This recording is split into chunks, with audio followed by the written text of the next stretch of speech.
As a Christian, I consider Jesus a prophet, but he's a prophet of the one God. There's not several. So, as a Christian, I worship Allah. Ahli sejarah Amerika ini merasa malu karena pernah berpikir buruk tentang Islam. Memiliki wawasan yang luas bisa membuat seseorang harus bertanggung jawab dengan ilmu yang dimilikinya. Karena dia harus memahami dari mana awal mula dari sebuah ilmu pengetahuan itu datang. Dikutip dari YouTube ayat When I Am Basis Adoara, Gary Willis yang merupakan seorang ahli sejarah Amerika. Pada sebuah acara, ia membagikan pengalaman yang membuatnya merasa malu, di mana dirinya sempat berpandangan miring terhadap Islam, namun belum pernah sama sekali membaca Al-Quran. Gary Willis adalah seorang penganut agama Kristen, di mana dirinya menganggap bahwa Yesus adalah seorang nabi dari Tuhan yang Maha Esa dan bukan dari Tuhan yang banyak, dan dirinya menyembah Allah dan bukan Yesus. Ia bertanya kepada audiens, berapa banyak dari orang yang hadir di sini telah membaca Al-Quran, dan hanya segelintir orang yang mengacungkan tangannya. Dari yang diperkirakan, ada 100 orang hadir pada acara tersebut. Ia mengatakan bahwa ia bertanya seperti itu bukan karena ingin mempermalukan, tetapi dirinya sengaja melakukannya. Karena Gary Willis berpikir bahwa kita semua seharusnya malu. Kaum Kristiani telah menyebarkan pengaruhnya ke berbagai belahan dunia, di mana hampir seperempat penduduknya beragama Islam.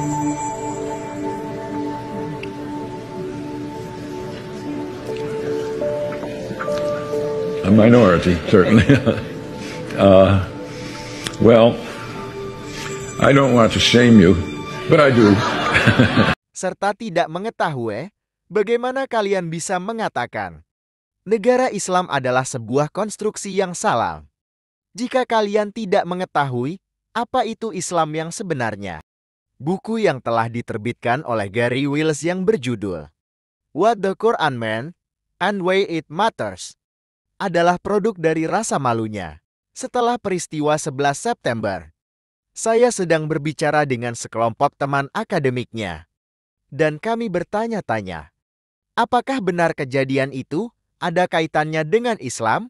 Dan pada suatu ketika seseorang bertanya, baik, siapa di sini yang pernah membaca Al-Quran?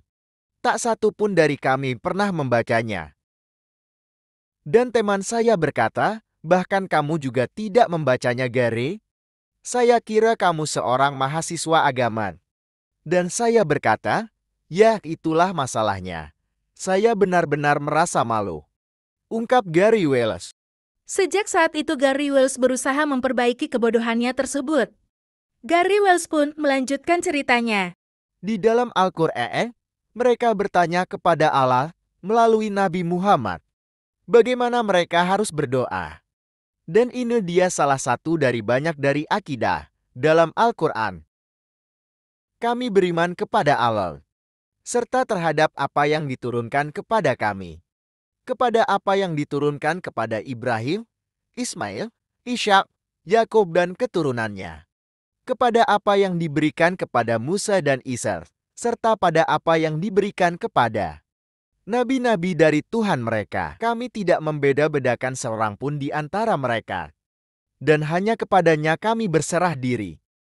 Dikutip dari website Tafsir Web, diketahui bahwa terjemahan tersebut terdapat pada Quran Surah Al-Baqarah yang merupakan surat kedua di dalam Al-Quran, ayat 136. Gary Willis pun kembali melanjutkan penjelasannya. Ia mengatakan itu akidah yang sangat inklusif.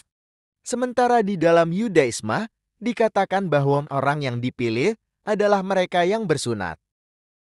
Dan orang-orang beriman dalam agama Kristen kadang mengatakan bahwa orang-orang pilihan adalah mereka yang dibaptis.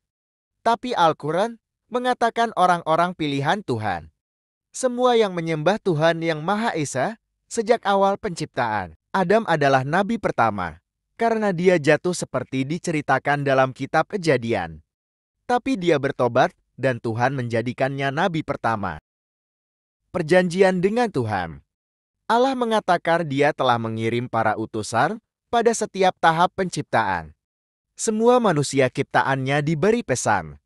Allah berkata, saya bisa memberikannya dalam bahasa yang mereka gunakan. Dalam bahasa Ibrani untuk perjanjian Yahudi.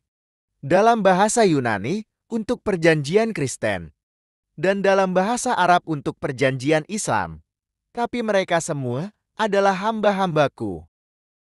Dan ketika kita memikirkan penerus Nabi, mereka diberi pujian yang luar biasa, seperti Nabi Muhammad memuji Nabi Musa. Di dalam beberapa hal mengenai Nabi yang paling penting. Sebelum Nabi Muhammad yang langsung dari Tuhan adalah Yesus. Yesus diberi yang lebih besar akreditasinya daripada nabi-nabi lainnya. Yahya diangkat menjadi nabi agar dia bisa bernubuat Yesus. Ungkap Gary Wills pada acara tersebut. Gary Wills juga menjelaskan bahwa Maria, yang merupakan ibunda dari Nabi Isa, adalah satu-satunya nama seorang wanita yang disebutkan sebagai nama surat di dalam Al-Quran. Serta tidak ada surat yang menggunakan nama istri dari Nabi Muhammad disebutkan. Tidak juga ditemukan nama Hawa yang merupakan wanita pertama yang diciptakan di dalam Al-Quran, melainkan hanya menyebutkannya sebagai istri Adam. Hal tersebut dapat kita jumpai di beberapa ayat Al-Quran, yang diantaranya terdapat di dalam surat Al-Baqarah ayat 35-39. Hal spesial lainnya dari Maryam, selain disebutkan namanya pada satu surat di dalam Al-Quran. Maryam juga disucikan dari dosa dan mengandung Yesus dalam keadaan perawan. Itulah bukti bahwa Maryam sangat dihormati di dalam agama Islam. Saya hanya bisa berharap lebih banyak orang akan menggunakan kebebasan mereka untuk membaca Al-Quran daripada membenci umat Islam, ucap penutup Gary Wills. Pada video yang diunggah oleh Ayatuna Ambasador tersebut, Wallahu a'lam bishawab. Muslims, and not to know, how can you say the Islamic State is a false construct if you don't know